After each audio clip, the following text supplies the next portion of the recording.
Hello and welcome to Tantrum House Studio Awesome. I'm Ryan. And I'm Katie, and in this review video, we're going to talk about how building a dungeon with another boss might lead to a land feud.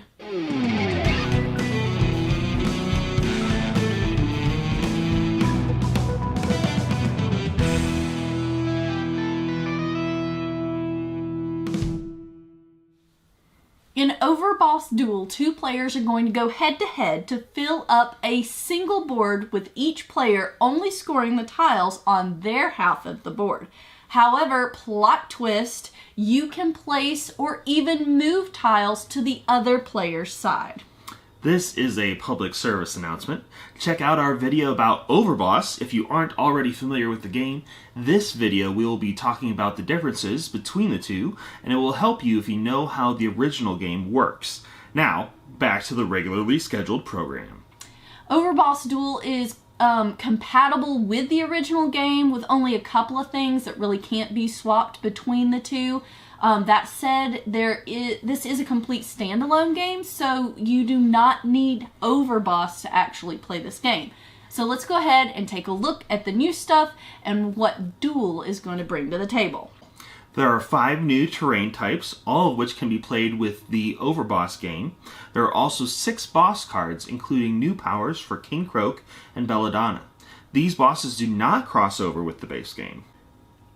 Spire tokens are a new feature. They will replace the portals in Overboss Duel, and they will not be used in the base game. The spires will also move an entire tile with all the tokens on it. And there are heroes. Heroes come out on the new town tiles, and they will kill your monsters. So annoying.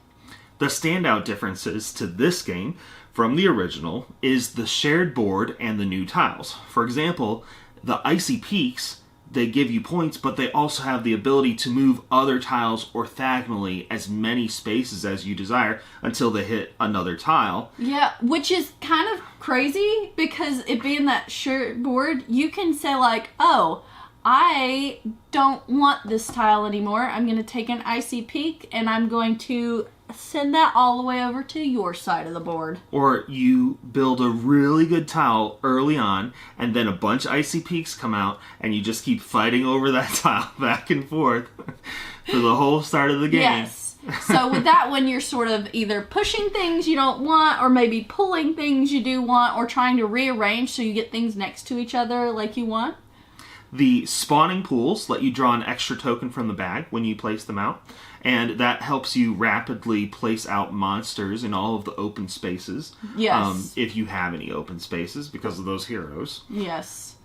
Speaking of which, the new town tiles, they bring out heroes. Every time somebody places a new town tile, they will spawn heroes on all the towns. If there's already a hero on a town, they will spawn a hero on an adjacent tile. You can very quickly be overrun with heroes. Yeah, so they're taking away your points from your matching monsters and your bands of monsters, but you can earn points by killing them, by placing matching monsters on them, or making a band of monsters, or putting a mini-boss. The mini-boss actually prevents them from spawning there anymore. Yes, which Ryan actually used that tactic where I was thinking, I don't want any of these villages because I'm having to constantly fight these heroes. But then Ryan was over there like, oh, I'll take these villages and then I'm going to kill them off and get extra points. So there's sort of like, they're sort of bad, but they're sort of good as long as you can get rid of them. So that's something to watch. The other new token is the spawning pools. Well, we already talked about spawning pools. Literally just talked about that. No. Before the towns. The other one is the sunken cities. Yeah, sunken cities. Sunken cities. And that one lets you reuse your spires. Yeah. So that's kind of a neat one too. So it lets you redo things. The road tile is, I think, the last one we haven't talked about. Those let you switch 2 tokens anywhere on the board, so helps you get those matches and kill heroes. But they also have a bonus points, I think 4 points, if you have the longest connection, and that's one of the few ways that you can get points for what is on the other player's side of the board. Oh, because if you have the majority and it's connected to the other player's roads, you count the whole amount as yours. And even though they might have had 2 or 3, if you have 3 or 4, you exceed them, then you get to count theirs as yours and get 4 points. Basically steal those from them. Yeah. Yeah. So that's something to watch out for. Well, I think they still get a 1 point for them, but you get the majority. It's pretty crazy, actually. Another thing is this game adds a lot of player interactions, so it feels a little bit like a take that sometimes. Well, it is a head-to-head dueling game. It is. So you gotta expect there's gonna be attacks on this one. Yeah, so there's a lot of deciding of like placing tiles. When you draft a tile, you can choose to play it on your own side, or you can choose to place it on the other player's side. There's also a lot of moving tiles around, like we've said. With the icy peaks and the spires will move that. Spawning heroes can be an attack on the other person if they're being overrun already with heroes. And then your boss abilities, a lot of those are attacks as well. I know some of them let you steal stuff that your opponent has.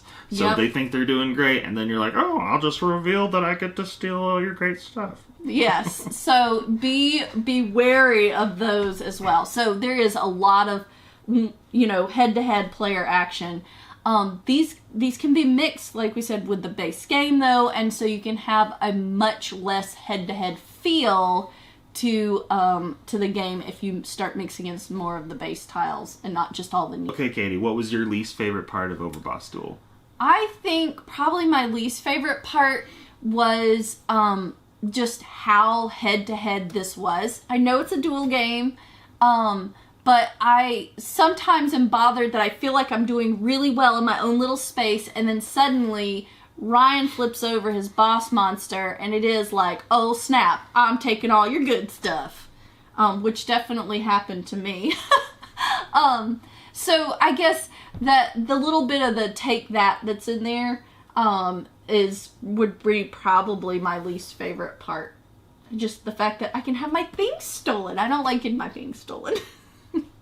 What about you, Ryan? What was your least favorite part? I think that's probably mine too, but that's just because I have a general dislike of head-to-head two-player games. There's something about like, oh, he just keeps attacking me. Why would he let me just play the game and win?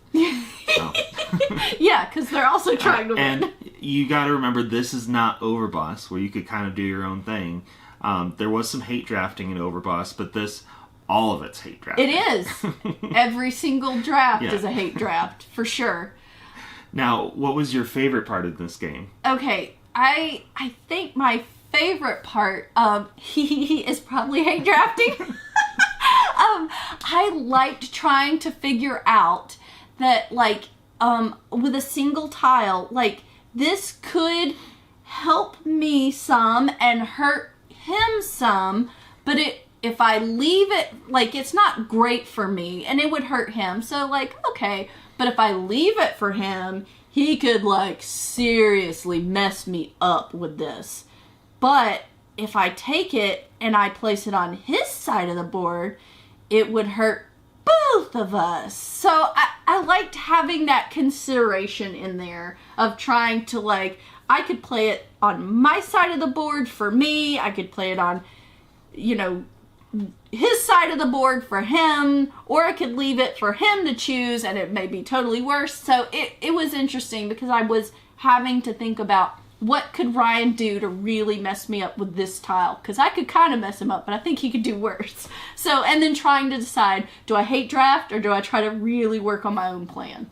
So I think that was my favorite part of the game, was just having to think through about all of the different options for that. What about you? What was your favorite? My favorite part of Overboss Duel was that it was more Overboss. I just enjoy Overboss so much, and this just adds to it. So now I've got more options for my regular Overboss game. Yeah. I liked that the rules just at the beginning are like, okay, you've probably played Overboss. You don't have to read this whole rule book. You only have to read these 2 pages. If you've already played Overboss, here's what's new, what's important to know in this game as opposed to the original game, and then you can still combine them together.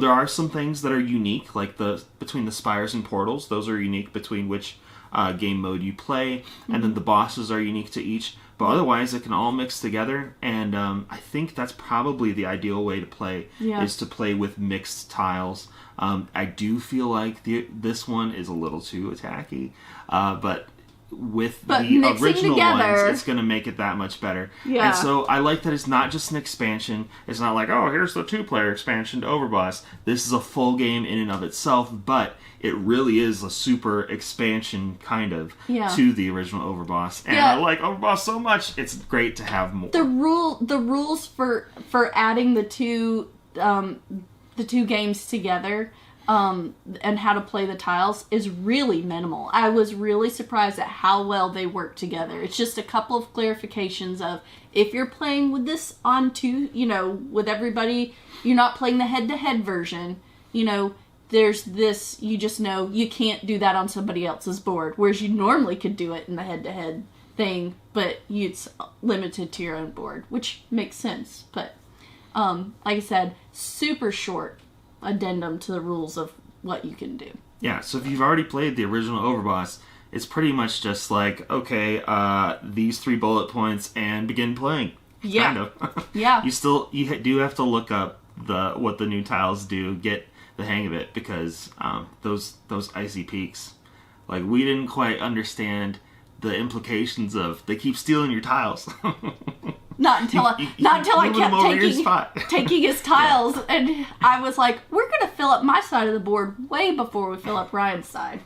So, anyway, this game overall was very interesting, lots of fun. We already love Overboss, and so Overboss Duel was just icing on top for us. Yeah, we really enjoyed it, and we think you might enjoy it too. Definitely check it out. It's from Brotherwise Games, and be sure to stay tuned to our channel for more reviews like this one.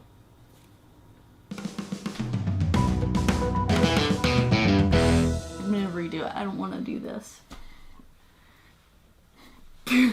Sorry. Alright, let's... What's that? That's just me being really enthusiastic about what you're saying. Okay.